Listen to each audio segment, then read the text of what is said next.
but they had to wait until 2 minutes from time when Bokri scored to get the vital points. But there was a shock for France with their first defeat for 18 months at the hands of Bulgaria. The action may be slow motion, but Bulgaria's performance was action-packed. Dimitrov scored the first after a goalkeeping error by Joel Batts gave him the chance.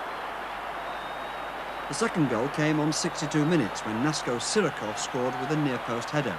It's a result that sent France tumbling from first to third in the group and puts them under some pressure. In Prague, this cross from Pierre Litbarski set up their young defender Tomasz Berthold for the opening goal after only 8 minutes. Halfway through the first half, Litbarski himself scored the second. A determined run and then a magnificent strike from the West German winger.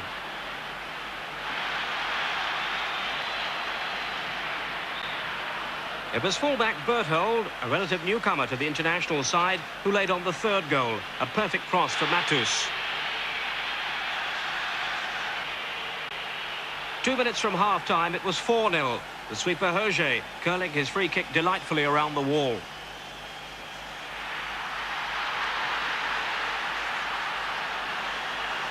The Czechs were clearly outplayed and went further behind 7 minutes from the end. Voller's shot rebounding into the path of Klaus Olofs.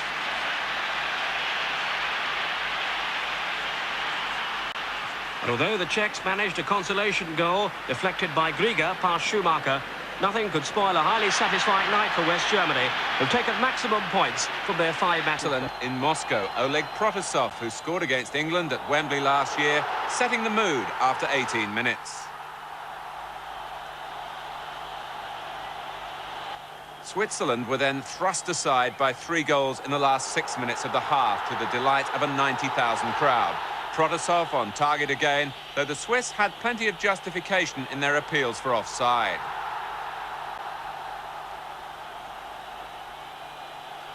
But the blame for the third goal for the Soviet Union must be laid squarely on the shoulders of Switzerland's goalkeeper Karl Engel. Georgi Kondratiev from Dynamo Minsk taking full advantage of the mishandling. The Swiss reeling now, completely losing their defensive discipline, immediately conceding another goal. Kondratiev getting the final touch again. 4-0 at half-time, 4-0 the final score. Against Cyprus from a free kick pulled back to the Rapid Vienna player Hrstić, who celebrated his second international with that thunderous long-range goal.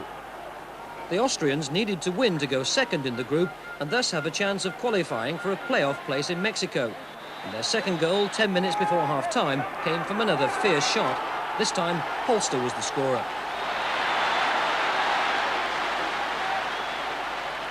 In the second half, Austria doubled their score. From another free kick, it's finally the Torino player, Walter Schachner, who heads a fine goal.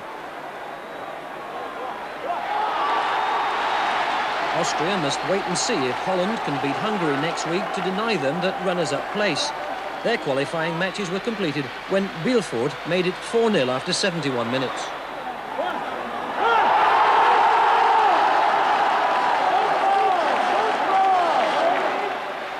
In South America, Brazil met Argentina in a friendly international that proved anything but.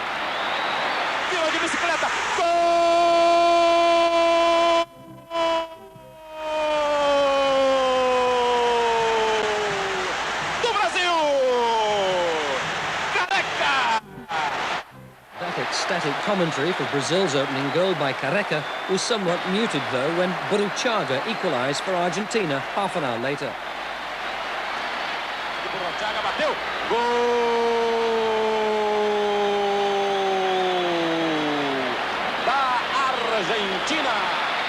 Brazil's new team secured the third win in their warm-up games before the start of the qualifying matches when Alameo scored early in the second half.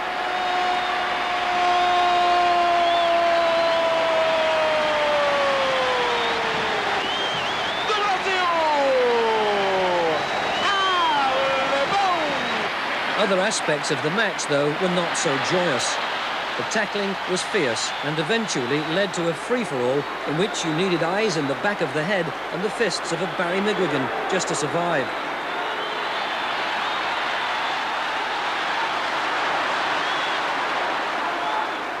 The local gendarmerie intervened to such an extent that eventually they outnumbered the players, and finally 2 Brazilians and an Argentinian were sent off.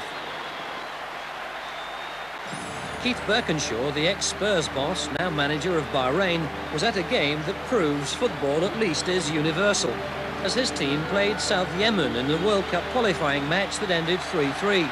This was the pick of the 6 goals. Not everyone was pleased with the result, but the scoreboard said it all.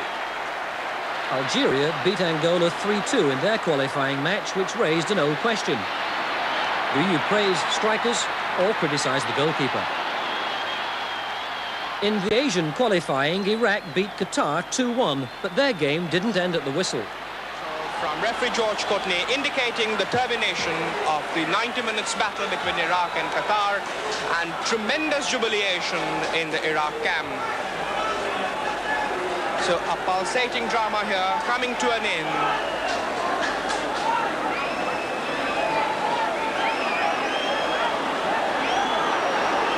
And right now, a very unfortunate incident.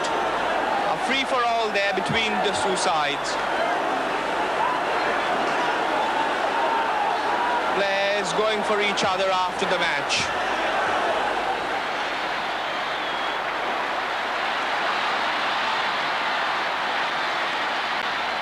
And that crazy football is also sadly worldwide.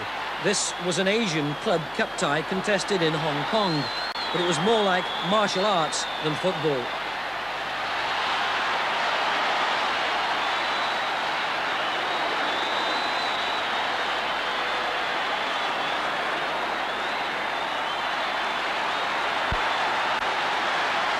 Dostrzegł tam z lewej strony Urbana, wrzucenie Urbana, dobre, tutaj wystawienie do Bońka, Bolik przed sensą, mocne uderzenie, Smolarek, wystawienie do Wojcińskiego, Aśniaka, szkoda, ale jeszcze nie koniec. Urban gorąco teraz pod bramką drużyny greckiej. Szkoda, proszę Państwa, zobaczymy po powtórce, że Polacy tego nie wykorzystali. No, byłoby już zupełnie inaczej. 13 minuta nie okazała się dla nas zbyt szczęśliwa. Polacy, Smolarek z przodu, Zbigniew Boniek, dwójkowa akcja polskiego zespołu, Smolarek 2 na 1, Smolarek ma tam Bońka, idzie samotnie Smolarek, chyba będzie bramka, Smolarek, gdzie jest Boniek, Smolarek i gol! No wreszcie! Proszę Państwa, stylu Smolarka, bramka.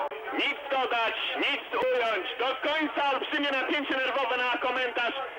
Chyba najlepszy w wykonaniu trenera Antoniego Piechniczka. Popatrzmy raz jeszcze. 3 zawodników greckich przeszkadzała mu tutaj. To jest Mitsibones, który raz podcinał Polaka. Idzie uparcie Smolarek do końca z konsekwencją. Raz jeszcze wchodzi Kyrastas. We dwóch próbują. Jak taran się tam przedziera.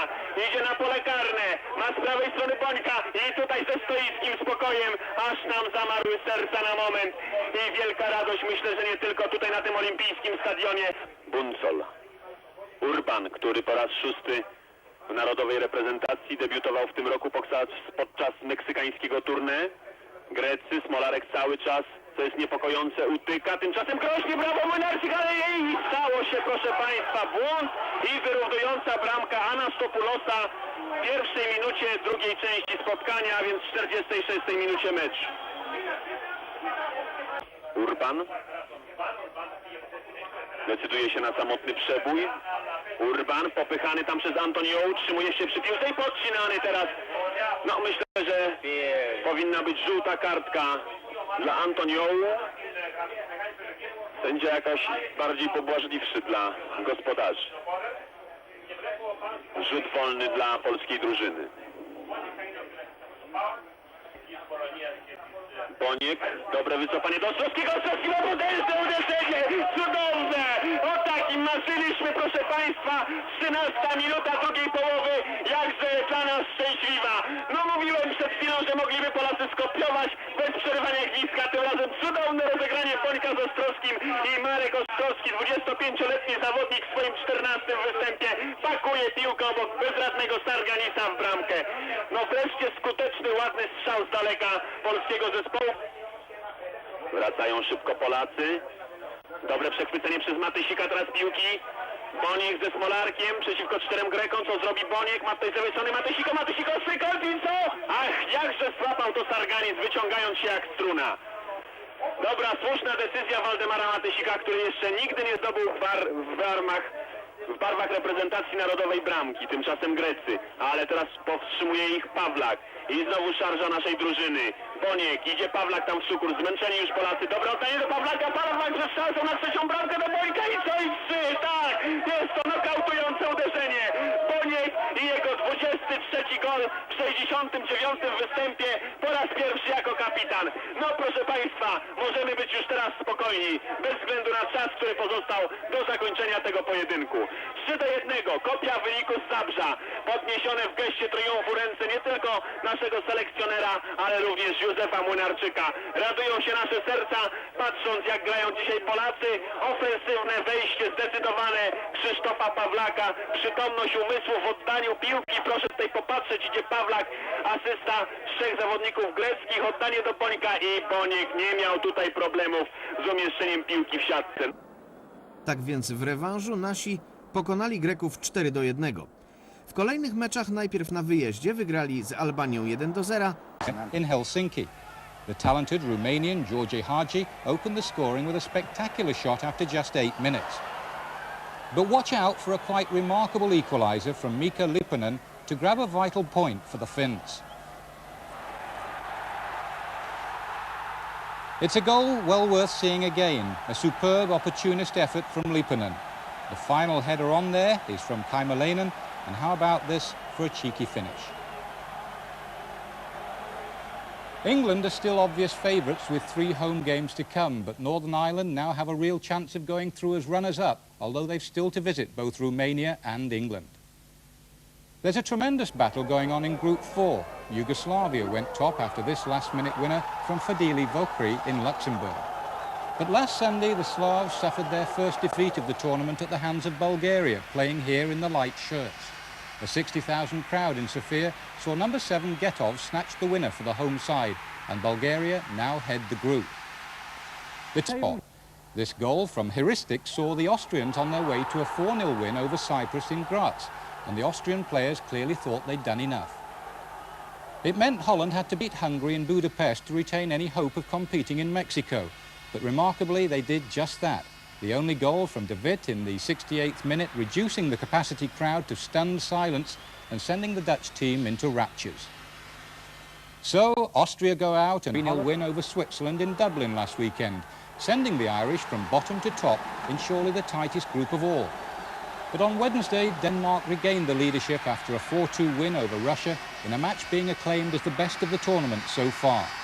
That goal from Preben Elkjær gave the Danes an early 2-0 lead, but the Russians hit back just before half-time with a quite magnificent strike by Protasov. A superb effort, isn't it? And it looks even better from behind.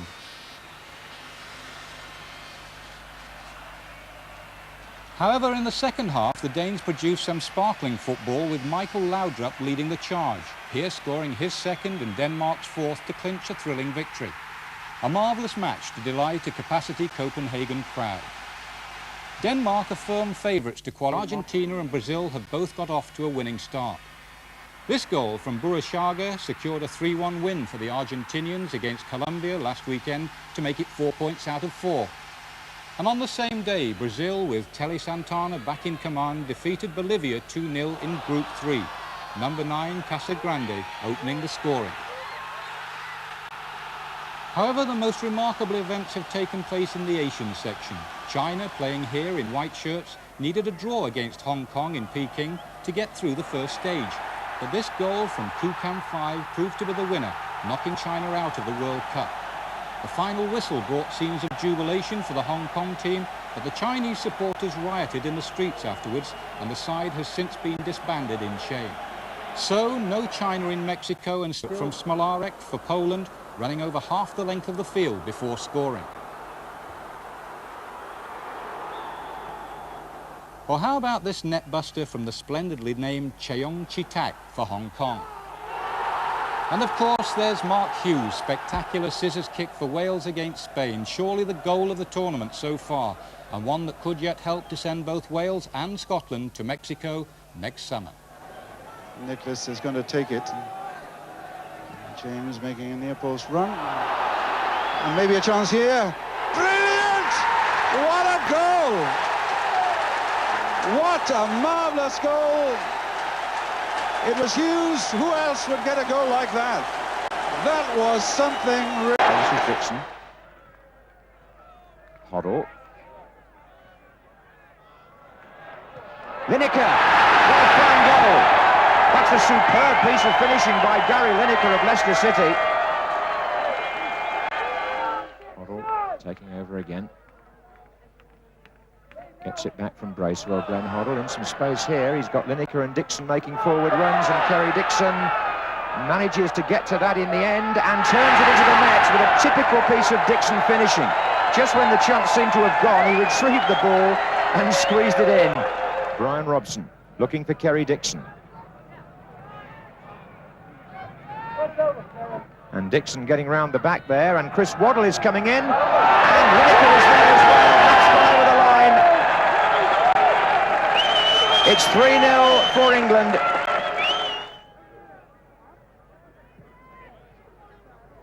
And Butcher tried to reach that, and here's Bracewell, miscued it rather. Is Dixon in there again? He is, and a mistake by the goalkeeper, and England score again. Butcher. Bracewell is well forward. It's been turned back for Trevor Stephen, and there's number 5. The unpredictable striker who first made his name in the European Cup all of 10 seasons ago. The goal showed typical Gallic improvisation, but what was predictable was that the exquisite through pass came from the prince of European football, Michel Platini, whose performance was again monitored by England boss Bobby Robson back in the Parc des Princes, where he saw Platini and France win the European Championship last year with football of a similar quality. The South American champions Uruguay in white rarely hit the same high standard, and they fell further behind early in the second half. This time it was Platini's able lieutenant in midfield, little Alain Giresse, who delivered a delicious pass to the man who'd started the move, number 11, José Touré. Again, the finish was as delicate as it was decisive and clinched a 2-0 victory for France, as well as the new intercontinental competition, a trophy to perpetuate the memory of Dr. Artemio Franchi, the former president of UEFA, who was killed in a car crash. There was time for Platini to display his wide range of skills, but time too for France to reflect that it won't be as easy in East Germany, where they play a vital World Cup match in September. Keep alive their hopes of qualification, the boost of an early goal. And Bobby Robson, well aware of the talent of the scorer, Haji, who's been at the forefront of the Romanian bid to reach the Mexico World Cup finals. Finland's last hopes of salvaging a point disappeared when they conceded a second goal right at the start of the second half. Mateot from a tight angle. The ball goes in off the body of goalkeeper Huutonen, and Romania hitting just the right form to Paraguay. A free kick by Philip Priest, and Everton's Rob Wakenshaw making the most of the goalkeeper's fumble. The match played in Baku in the deep south of the Soviet Union. And Priest, who's with Chelsea, increased the lead with a brave header from a cross by Nicky Wood of Manchester United. But then Dave Sexton's side fell away against skillful Paraguayan opposition, who pulled one goal back before half-time. Carterman heading past Reading's Derek Williams.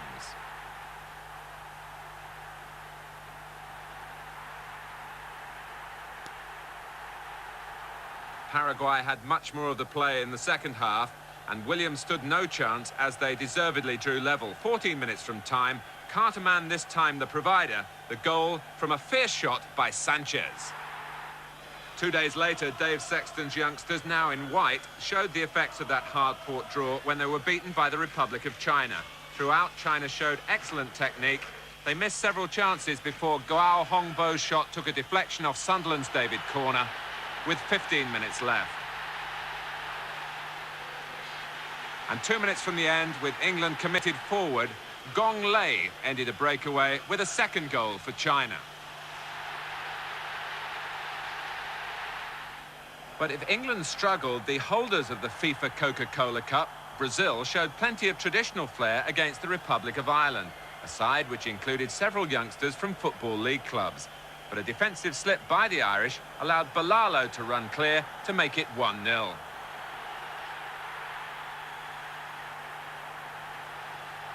Tbilisi the setting for this match, and in the second half, when Brazil were being pressed defensively, they counter-attacked in typical fashion for an exciting goal from their left-back, Dida.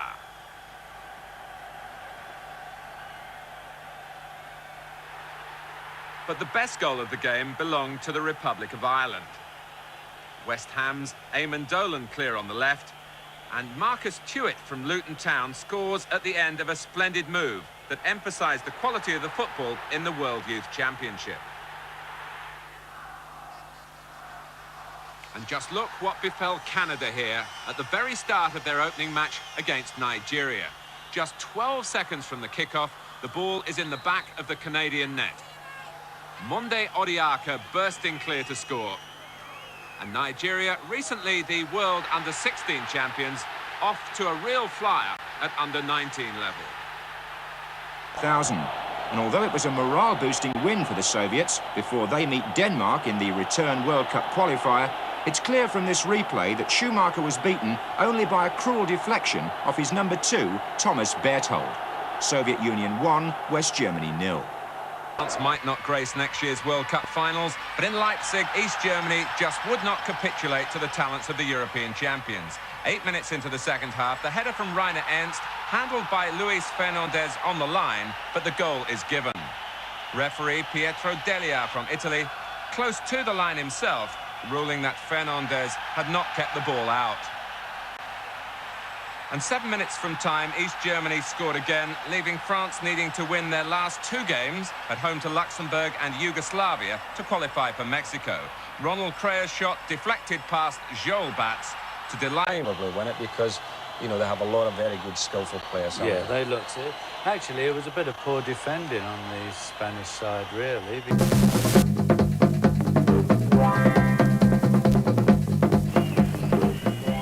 Oké, Keulemans.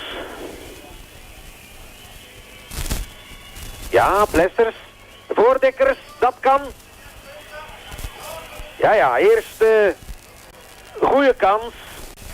Voor 1 keer niet Boniek. Juist een inspanning achter de rug. Ja, dat was Boniek. Plessers.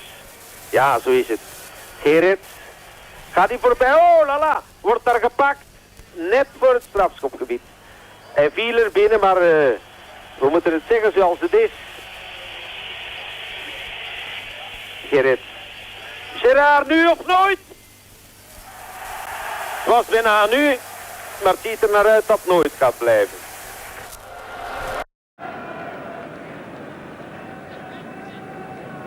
Fennick. Played alongside Mark Wright just once before when he came on as a substitute when they both made their debut back in May '84 against Wales. A match that was lost, incidentally.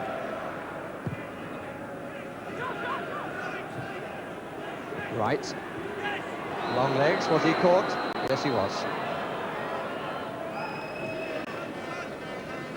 Flying the aggressive again, and that's very much part of his play. Fennick. And a bit of holding by Lineker. Stop Jovan coming through. Here's Hadji. First time he's really been in possession. Oh, that's not a bad try! It came back off the crossbar. And how well it was struck. They backed off him a bit. Left foot shot. It was curling. And it came off the crossbar, and I don't think Shilton did touch it at all.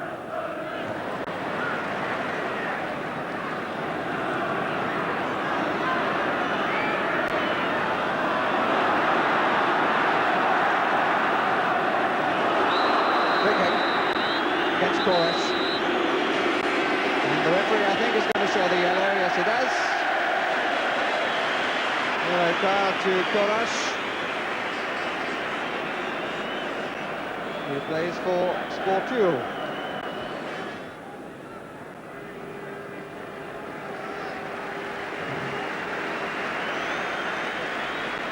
All the photographers around the Romanian goal, at least about 85% of them.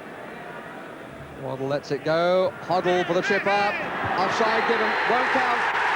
Offside against Haley in the middle. Nicely worked free kick with Terry Fennick. getting on the end of it. But look for the man in the middle.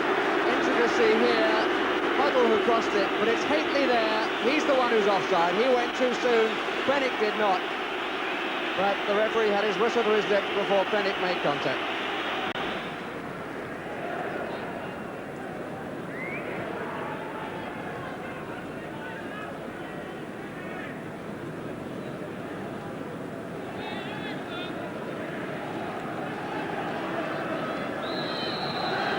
Clear push by Jovan.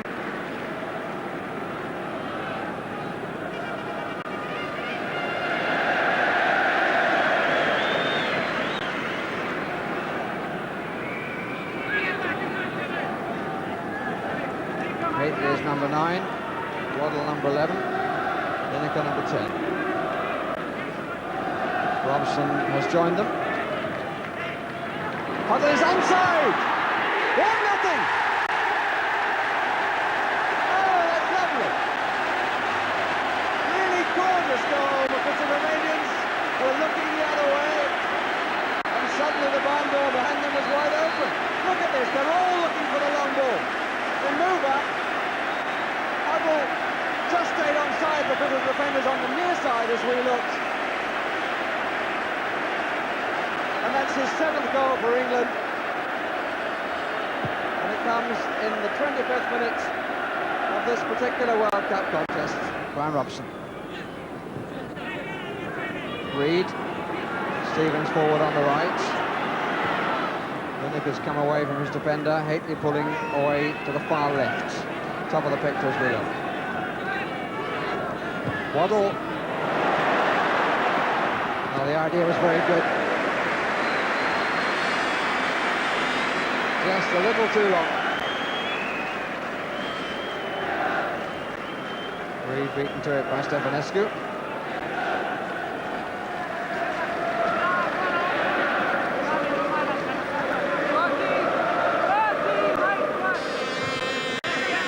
Variation again. That's a teaser. Came off right.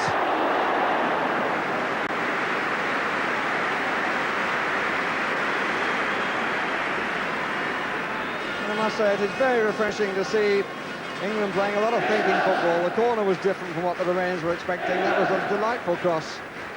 The header was by Wright.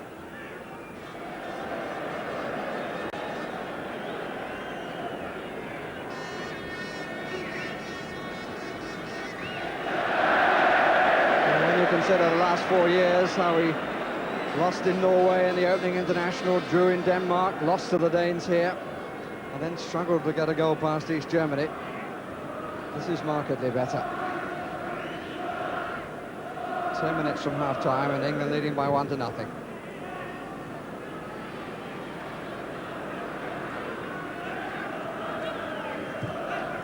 Right. Robson.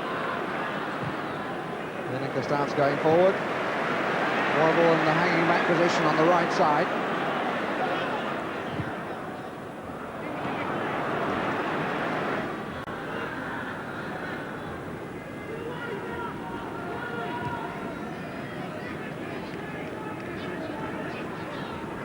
Aguilera.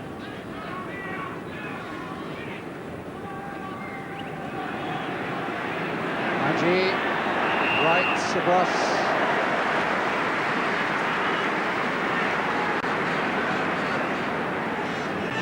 Right, catching it on the chin. Maggi on the back of the head. It's a very pathetic little run by the Romanian. Full of pace and intent. And Shilton against Kamataru. And the goalkeeper fouled.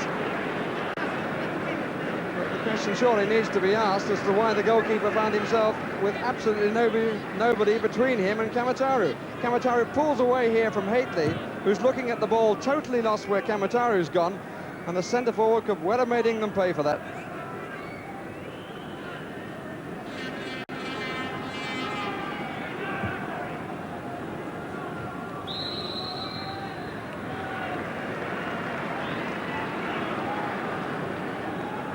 give against Jovan, who immediately goes off to search for Haitley.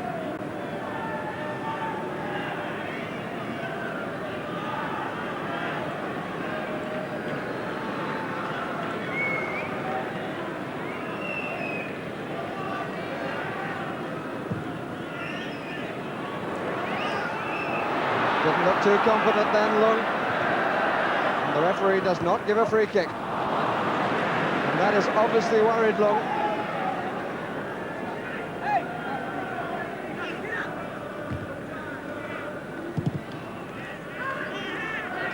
Right.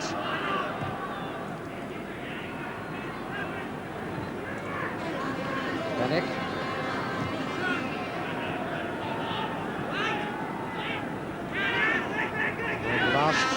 Of the first 45 minutes. Lineker. Benick. Waddle wasn't moving for the ball inside the back, which is a pity. He's got a corner.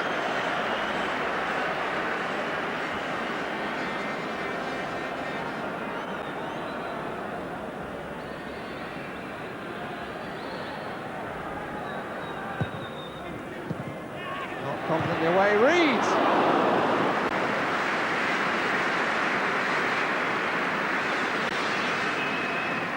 No reaction at all. Whatever he does, Peter Reed, his expression is that of a man who seems to have just woken up.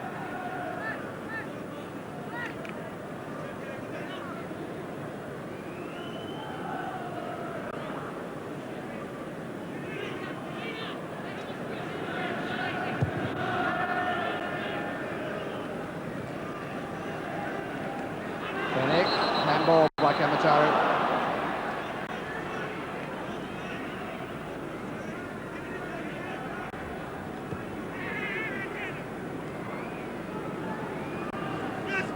Stevens. Stefanescu. Godianu. Strange ball by him. Stefanescu. Right. A particularly good header. Koresh.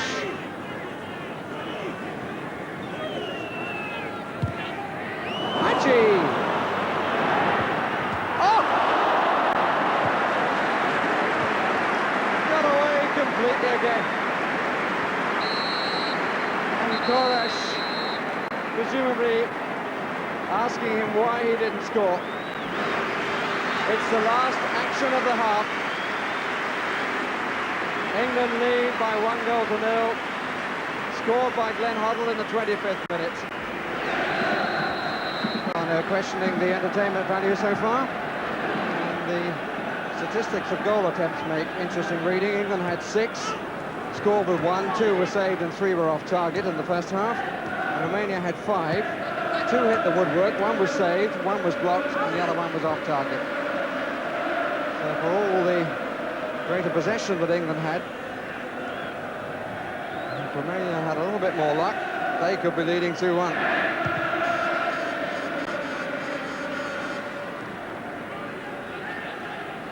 Here's Klein.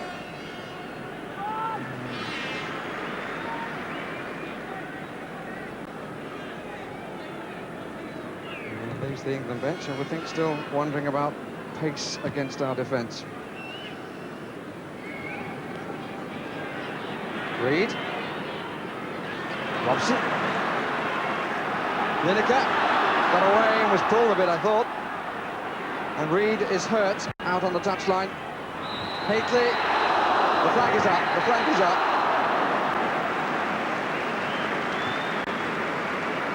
But I think Reed is in serious trouble. Seems to me to have pulled a muscle.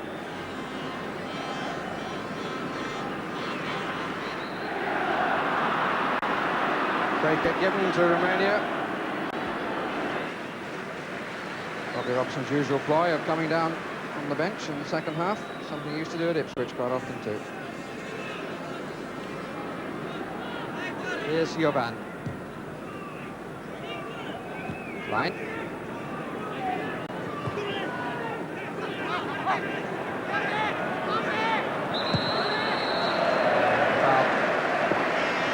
Tamataru. For Brian Robson.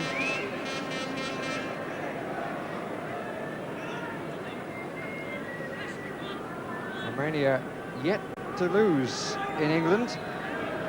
Through 1-1 here in January 69, 0-0 in April 81. Haitley. It's a good player, Stefanescu. He's just set to create a new appearance record in the Romanian league. Passing the figure of Cornel Dinu, one of the players who played against us in the 70 World Cup.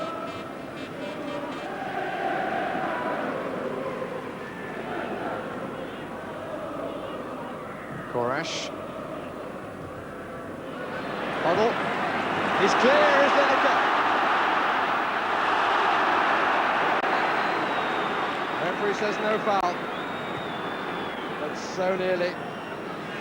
I think the best thing about that was really not so much the pass, which just didn't quite come off, but the fact that he saw it so quickly, having won the ball. And the pace of Lineker was a telling factor.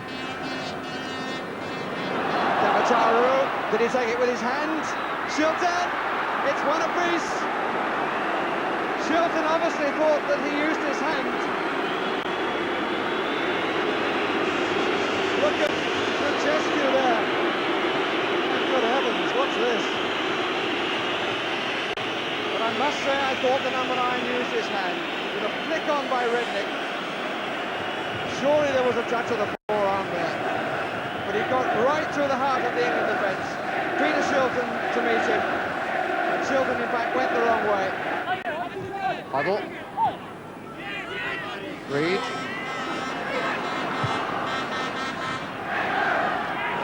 Haitley. Lineker. Stevens.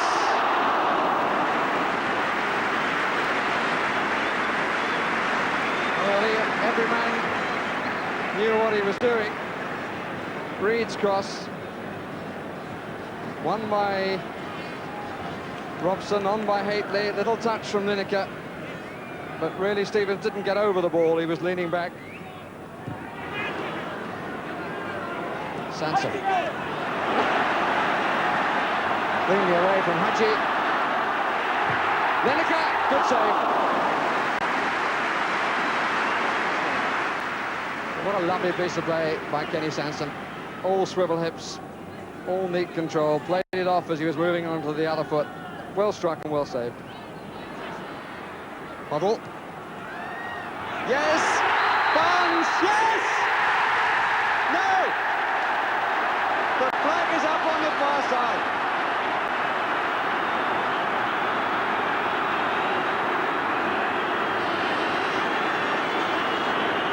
Well, I can only think the flag was for offside.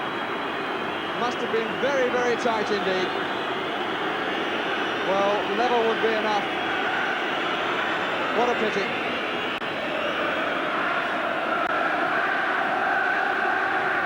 And Klein is coming off to be replaced by Mathieu.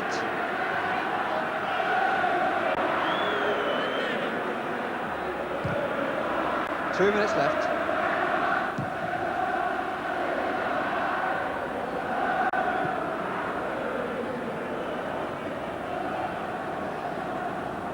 Bobby Robson showing his disappointment. It seemed to be the most incisive move that England had made in the entire evening. Because the goal, one has to remember, came from a set piece and meant in open play. Sanson. Hasn't given too many away. Nagia.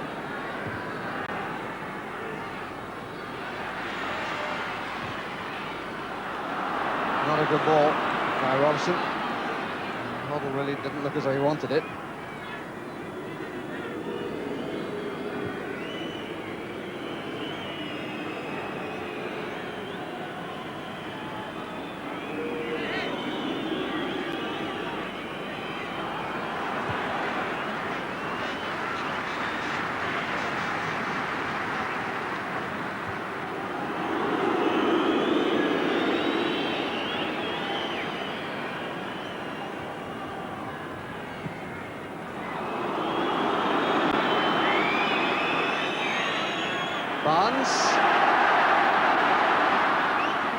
Hoddle, nobody left side, so he has to turn. Barnes again, starting to wander, and looks much happier when he's allowed to do that.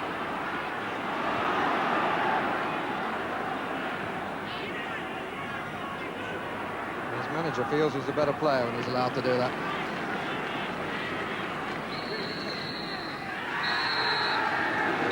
One it is, and Mircea Lucescu greets that as a victory, which for him it is to get a point here at Wembley. Near post, but he didn't get a touch on that one. Oh, Nicholas, the cross is in low, and the goal! Mark Hughes! Can Scotland get this important equalising goal? Exactly 10 minutes left. That looked a handball, and it's a penalty. A penalty to Scotland. Now, I wonder who would be in Davy Cooper's boots now. He scored! Scotland have equalised. They might have well have saved themselves with 9 minutes to go. Denmark, in red, fell behind after 31 minutes. A sparkling individual goal by Sweden's Robert Pritz, now back in his own country playing for IFK Gothenburg after his spell with Glasgow Rangers. His goal put Sweden on their way to a comfortable victory in this friendly, which they secured with 2 further goals in the second half. After 68 minutes, a dreadful nonsense in the Danish defence let in Dan Corneliussen. That made it 2-0, and although the Danes had been unable to call on all their exiled stars for this match, their disappointing performance was compounded by Sweden's third goal, which came 2 minutes from the end, scored by substitute Mats Magnusson. Denmark 0, Sweden 3. Belgium in white certainly chased that victory. The first half shot into the side netting there by Eddie Voordeckers. But at the other end, Poland came even closer when Boniek hit the post. The Polish captain has swapped Italian clubs from Juventus to Roma, and his country are on their way to their 4th successive World Cup finals. But only after a heart-stopping moment 5 minutes from the end of the match. It was then that the Belgian fullback Eric Gerrits appeared to be upended inside the Polish penalty area. But Scottish referee Bob Valentine from Dundee ruled that the offence had taken place just outside the area. On such a slender thread hung Poland's definite qualification and Belgium's need now for a playoff. Final score, Poland 0, Belgium 0. So Poland get the point they needed, the 7th country to ensure a place in Mexico. Goal difference separating them from Belgium, who now face close neighbours Holland in a playoff game for a place in the final. East Germany in the white shirts, playing from the left, took the lead early in the second half. The scorer was their tall blonde striker, Rainer Ernst, whose first effort there crossed the line before Fernandes fisted the ball back out. The goal stood 1-0 to East Germany. And then, 10 minutes from time, France, still a goal down and with blue shirts piled forward in trying to save the game, were caught by the classic counter-attack. The East Germans broke swiftly, and again Ernst was involved, this time collecting the ball over on the left and pulling it back into the path of fullback Ronald Krier, whose shot flew through a crowd of players and past Joel Batz in the French goal. France manager Henri Michel admitted afterwards that East Germany deserved their 2-0 win.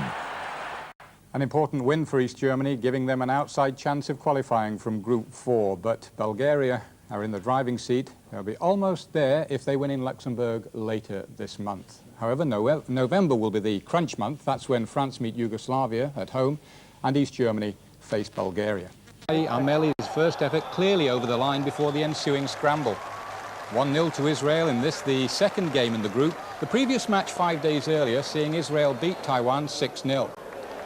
And stand by now for a terrific strike from a familiar face. Avi Cohen, formerly of Liverpool as a defender, but looking every inch like Ian Rush.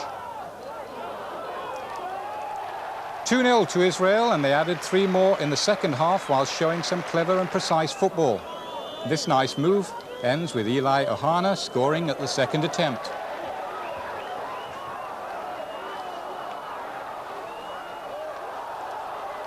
Now that made it 3-0 for Israel, and Ahana then went from strength to strength. Even accepting the poor opposition put up by Taiwan, this fourth goal was beautifully constructed. It contained accuracy of pass and, as you'll see, a perfectly delivered final cross for Ahana to head home. 2 for Ahana, 4-0 for Israel, and their fifth was also created on the left. If anything, the passing skills were even tighter, leading to the chance for Ahana to complete his hat-trick. And obviously, should it be Israel, who the Scots have to face in a playoff, they're not going to be pushovers by any stretch of the imagination. Israel 5, Taiwan 0. And Houghton holding his man there. Well, I don't think there's any point in arguing. It's quite obvious what he did. And the referee could be justified in giving the free kick to Switzerland. Marco Schellebaum then, the left back, who wears number 2, take the free kick. 6 Swiss in and around the area. In Albon! From surely no more than 4 yards, Charlie in Albon managed to sky it over the top. Schellebaum picked him out so well. Got in behind the defenders, made the contact, put it over the top. Brady for Houghton.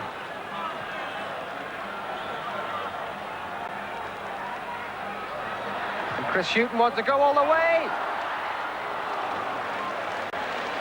Well, he hasn't scored many, Chris Houghton. He got one against Cyprus some years ago. He very nearly got one there, thanks to the goalkeeper. Deciding to have a pot himself, Engel made all sorts of problems for himself, and Inal Bonnet was who got it away. Cascarino hovering there. Well, that's the Irish bench, waiting to send Paul McGryan. Schellebaum. And a chance here with O'Leary to the rescue.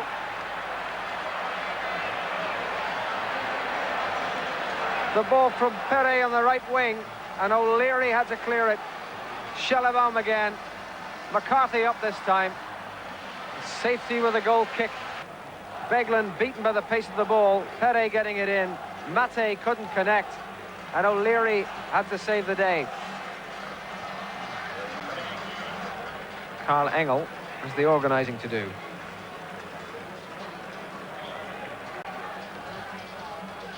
Stapleton up, Cascarino there too. Well, he could very nearly have written a piece of history for himself. Was very sharp on the turn, Tony Cascarino. Stapleton went up for the free kick, but watch for Cascarino a little further over. There's Stapleton, it broke to Cascarino. Was quick on the turn, and that wasn't very far away at all. And now Stapleton.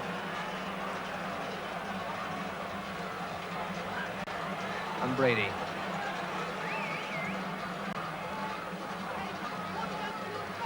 O'Callaghan. Intelligent ball by O'Callaghan. Beglin with time to measure the cross. Stapleton!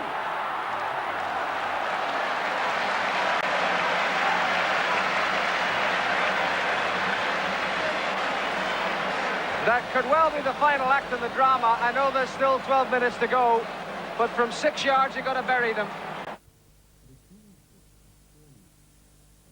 A corner taken by West Bromwich Albion player Carl Valentine led to Canada taking the lead after 16 minutes, the scorer George Pacos.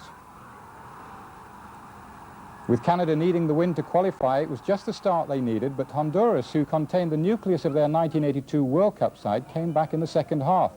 Their equaliser followed a dynamic run on the right to set up the chance for Betancourt to score on the turn at the second attempt. That was in the 49th minute, but Canada snatched the vital goal 12 minutes later. A Valentine corner again did the damage. An in-swinger to the near post, and Bratislava-born Igor Vrablic finished the job. There then followed 29 nail-biting minutes for Canada, and especially their manager, Tony Waiters. But 2-1 it stayed, and the celebrations began as Canada became the 8th team to qualify for the World Cup finals. And there's the confirmation of the 8 sides: Mexico the hosts, Italy the holders, Argentina, Brazil, Canada, Hungary, Poland and Uruguay. Iceland in the blue shirts took that shock lead through Thorbjörnsson after 35 minutes. Welsh hopes were revived, but 2 local heroes who used to play together in Seville turned things for Spain.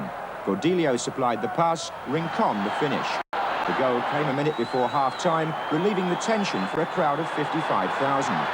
Early in the second half, Gordillo, who moved from Betis of Seville to Real Madrid last summer, began and finished the move which produced Spain's winning goal.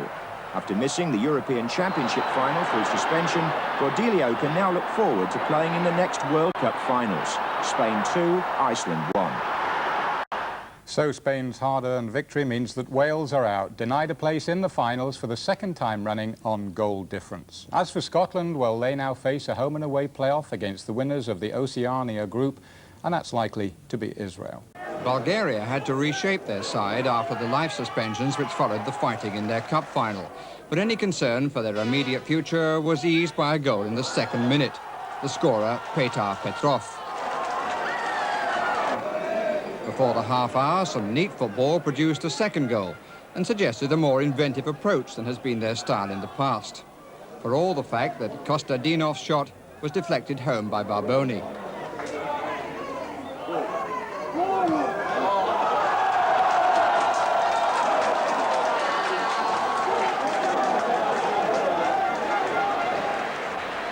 For the third goal in the 32nd minute, it's worth noting how many Luxembourg players are spectators, as Georgi Dimitrov scores unmolested.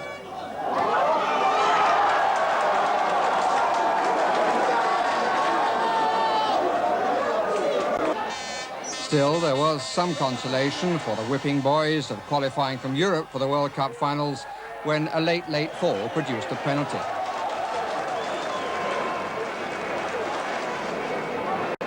Up stepped Lungers to score from the penalty spot, but Bulgaria were long since thinking of the finals, leaving the more fancied sides to battle for the runner-up position. Yes, Bulgaria topping Group 4 on their way to Mexico, leaving Yugoslavia, France and East Germany to scrap it out. Yugoslavia, in fact, are at home to East Germany today. And for the European champions France, 2 home wins are essential to ensure their... Ci sono la Jugoslavia, la Francia di Michel Platini, ecco intanto l'autogol di Barboni, e la Germania orientale, un girone molto equilibrato dunque, con partite da giocare che possono e debbono decidere ovviamente la seconda squadra qualificata in questo raggruppamento. 8 squadre già qualificate, 3 qualificate ieri e siamo a 11, ne mancano ancora 13 e da qui alla fine di novembre si vedrà che cosa succederà in varie parti d'Europa e del mondo. Ecco intanto il terzo gol di Dimitrov, la Bulgaria che era partita in maniera piuttosto stentata nel suo gruppo con una sconfitta a Parigi contro la Francia, si è poi ripresa e ha vinto il suo girone con 11 punti in 7 partite, ne deve giocare ancora una, ma non corre più praticamente nessun rischio. Ecco intanto il fallo che induce l'arbitro a concedere il calcio di rigore per il Lussemburgo, che ha così modo di accorciare le distanze. Ma a Sport 7, innanzitutto auguri mister per il suo compleanno, anche se i ragazzi questo regalo non gliel'hanno proprio fatto, no? Non è la prima volta che ciò succede, infatti alla vigilia ricordavo la partita con la Finlandia del mio debutto, mi pare che era il 25 settembre anche allora, e non mi diedero la gioia del risultato. 0-0. Siamo stati più fortunati di oggi però, perché allora dovevamo perdere e abbiamo fatto 0-0. 0-0. Senta, ma al di là del risultato che in questo momento importa fino a un certo punto, questa sconfitta in prospettiva, non come sconfitta in se stesso, la preoccupa? Senta, il risultato è importante secondo me perché questo pubblico meritava un risultato, una vittoria. Oggi se avessimo vinto anche i problemi non sarebbero certo scomparsi, però avremmo dato al pubblico una vittoria, il pubblico la voleva, il pubblico è stato entusiasta, eccezionale fino alla fine, ha sempre sostenuto gli azzurri, ma queste non erano in condizione di accontentarli. Sono dispiaciuto molto per questo. Però anche se avessimo vinto i problemi ci sono, e che significa che se non si è in buona condizione fisica è difficile oltre contro qualsiasi squadra a livello internazionale. La dimostrazione è evidente, no? Ci hanno pescato non so decine di volte in fuorigioco, che significa che i riflessi non c'erano. Abbiamo sbagliato un paio di gol a un paio di metri, il che significa che i riflessi non c'erano. Se non ci sono i riflessi vuol dire che non c'è una buona condizione fisica. si è un presupposto più importante per poter giocare al calcio. Infatti loro sembravano una squadra autentica perché erano più forti fisicamente. Fisicamente loro hanno un campionato più avanzato, ora quindi le partite diciamo con la Polonia e con la Germania mi sembra saranno dei test sicuramente più validi anche ecco, perché... saremo sicuramente meglio preparati. Allora se dovessero ricomparire dei problemi con la Polonia, prescindendo dal risultato, e con la Germania, allora è chiaro che bisogna risolversi. Perché lei in questo momento come organico mi sembra che si sente abbastanza soddisfatto, voglio dire, no? I giocatori che lei vuole ce li ha. Beh, questi li abbiamo lasciati 3 mesi fa, dopo una buona tournée mi sembra, no? Dove tutte le squadre anche considerate grandi hanno ceduto, ecco, in Messico. Non credo che improvvisamente questi non ci siano più. Oggi si sono visti i cedimenti fin dai primi minuti della squadra che non legava, certo, i reparti slegati, per cui un reparto pian pianino trascinava l'altro nel disfacimento. Dicevo persino la difesa, che forse è il reparto più forte della nazionale, ha avuto qualche tentativo. Sì, la difesa veramente come individualità è molto buona. C'è stato un cedimento pian piano dei singoli fino a che ogni reparto ha dato i suoi sintomi di cedimento fino poi al disfacimento totale, la squadra non c'era più. Senta mister, in prospettiva sempre, lei diceva fino a qualche tempo fa che un problema che la preoccupava forse più di altri era la mancanza di alternativa nelle punte. Allora diceva che dietro Rossi, Altobelli e Giordano non c'erano grandi giocatori. Poi è uscito fuori Calderisi, Serena, ora c'è anche questo Vialli. Insomma non esiste più il problema delle punte ai fini del Messico. Beh, le punte, quelle che abbiamo adesso, il Messico hanno fatto abbastanza bene, io ho ripetuto. Gli uomini, è chiaro che non si può preparare 7-8 punte, ma bisogna prepararne prima quelle che hanno avuto la possibilità di cominciare prima, secondo me, e che hanno fatto bene. Ma oggi l'hai visto, quando abbiamo anche cambiato gli uomini, i fattori non sono cambiati. Se c'è una mancanza di condizione nei confronti di un altro calcio, no, che è veramente preparato, è chiaro che qualsiasi cambio, se doveva cambiare tutti gli 11 ma forse i fattori non sarebbero cambiati. Un'ultima domanda, con che spirito si andrà in Messico rispetto alla catastrofe che c'è stata? Io dico si andrà perché sono convinto che si andrà in Messico, come è convinto tutto il mondo dello sport. Con che spirito voi andrete in Messico? Sa, come uomini di sport che portano sempre la loro solidarietà morale, umana e il loro entusiasmo, si porta un messaggio che è un messaggio d'amore, quello dello sport secondo me, non certo messaggi di tipo diverso.